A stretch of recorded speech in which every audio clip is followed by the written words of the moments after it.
വാർത്തകളിലേക്ക്. സംസ്ഥാനത്ത് കടുത്ത ചൂടിന് ശമനമില്ല. കൊടും ചൂട് കണക്കിലെടുത്ത് മുഖ്യമന്ത്രിയുടെ നേതൃത്വത്തിൽ അവലോകന യോഗം തിരുവനന്തപുരത്ത് ചേരുന്നു. മന്ത്രിമാരും ഉന്നതതല ഉദ്യോഗസ്ഥരും യോഗത്തിൽ പങ്കെടുക്കുന്നു. പാലക്കാട് ജില്ലയിലെ ചില പ്രദേശങ്ങളിൽ ഉഷ്ണതരംഗ സാധ്യത തുടരുന്നതിനാൽ നാളെ വരെ ജില്ലയിൽ മുന്നറിയിപ്പ് തുടരും.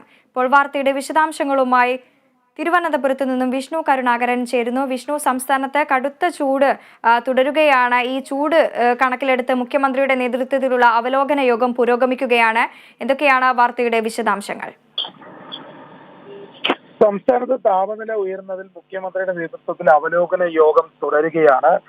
മന്ത്രിമാരും ഉന്നത ഉദ്യോഗസ്ഥരും എല്ലാം യോഗത്തിൽ പങ്കെടുക്കുന്നുണ്ട്. ദുരന്ത നിവാരണ അതോറിറ്റിയും ഉദ്യോഗസ്ഥരും യോഗത്തിൽ പങ്കെടുക്കുന്നുണ്ട്. പ്രധാനമായും ഈ ചൂട് വർദ്ധിക്കുമ്പോൾ തന്നെ സംസ്ഥാനത്ത് പലയിടങ്ങളിലും സൂര്യതാപമേറ്റ് ആളുകൾ മരിക്കുന്ന സാഹചര്യം ഇന്നും സംസ്ഥാനത്ത് 2 മരണമുണ്ടായിരുന്നു. അതുകൊണ്ട് തന്നെ ഇത് കടുത്ത ജാഗ്രത എടുക്കേണ്ട ഒരു കാര്യം തന്നെയാണെന്നാണ് ഇപ്പോൾ വ്യക്തമായിരിക്കുന്നത്. അതുകൊണ്ട് സർക്കാർ ഇതിൽ കൂടുതൽ തീരുമാനങ്ങൾ എടുക്കേണ്ടതുണ്ട്. പലയിടങ്ങളിലും തൊഴിൽ നിയന്ത്രണം ഏർപ്പെടുത്തിയിട്ടുണ്ട്. അതുപോലെ വിദ്യാഭ്യാസ സ്ഥാപനങ്ങൾ അടച്ചിടുന്ന സാഹചര്യം, ഇതുപോലെ നിരവധി കാര്യങ്ങൾ ചെയ്തിട്ടും ഇപ്പോൾ സൂര്യതാപം ഏൽക്കുന്ന ഒരു സാഹചര്യമുണ്ട്.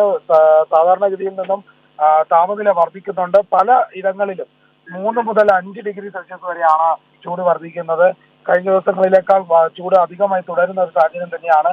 പാലക്കാട് ജില്ലയിൽ ഇപ്പോൾ 40 ഡിഗ്രി സെൽഷ്യസ് ആണ് റിപ്പോർട്ട് ചെയ്തിരിക്കുന്നത്. ഏറ്റവും അധികം ചൂട് റിപ്പോർട്ട് ചെയ്യുന്നത് പാലക്കാട് ജില്ലയിലാണ്. ജില്ലയിലെ പല ഭാഗങ്ങളിലും സൂര്യതാപം ഏൽക്കാനുള്ള സാധ്യത കാണുന്നുണ്ട്.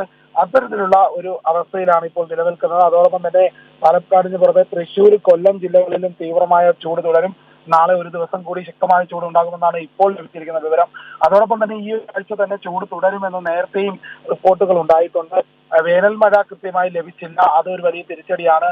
അതോടൊപ്പം വലിയ രീതിയിലുള്ള ബുദ്ധിമുട്ടുകൾ അനുഭവപ്പെടുന്നുണ്ട്. സംസ്ഥാനത്ത് പലയിടത്തും വലിയ ചൂട് അനുഭവിക്കുന്നത് കൊണ്ടും ഈ ചൂടുമായി ബന്ധപ്പെട്ട പലതരം പ്രശ്നങ്ങൾ നേരിടുന്നതുകൊണ്ടും ജനങ്ങൾക്ക് ദുരിതം അനുഭവിക്കുന്ന ഒരു സാഹചര്യമായതുകൊണ്ട് തന്നെയാണ് ഇപ്പോൾ മുഖ്യമന്ത്രിയുടെ നേതൃത്വത്തിൽ അവലോകന യോഗം ചേർന്നിരിക്കുന്നത്. ഏതായാലും ഈ യോഗത്തിന് ശേഷം നിർണായക തീരുമാനങ്ങൾ ഉണ്ടാകും. ഇതിൽ എന്തൊക്കെ കാര്യങ്ങൾ ശ്രദ്ധിക്കണം എന്നടക്കമുള്ള കാര്യങ്ങൾ, ഏതൊക്കെ നടപടികളാണ് സ്വീകരിക്കേണ്ടത് എന്നടക്കമുള്ള കാര്യങ്ങൾ ചർച്ച ചെയ്യും. അതിനുശേഷം ഒരു തീർപ്പുണ്ടാകും. ഏതായാലും ഉടൻ തന്നെ ഈ ഉയർന്ന താപനില നിയന്ത്രിക്കാൻ സാധിക്കാത്തത് കൊണ്ട് തന്നെ അതിൽ ഏതെങ്കിലും തരത്തിലുള്ള ജനങ്ങളുടെ ജീവിതവുമായി ബന്ധപ്പെട്ട അല്ലെങ്കിൽ സാധാരണ കാര്യങ്ങളുമായി ബന്ധപ്പെട്ട് നിയന്ത്രണം ഏർപ്പെടുത്തണം എന്നടക്കമുള്ള കാര്യങ്ങളായിരിക്കും ഇതിൽ തീരുമാനമാവുക. ഏതായാലും ഉടൻ തന്നെ ഇതുമായി ബന്ധപ്പെട്ട ഈ യോഗത്തിന് ശേഷം നിർണായകമായ ചില തീരുമാനങ്ങൾ ഉണ്ടാകുമെന്ന് തന്നെയാണ് പ്രതീക്ഷിക്കുന്നത്.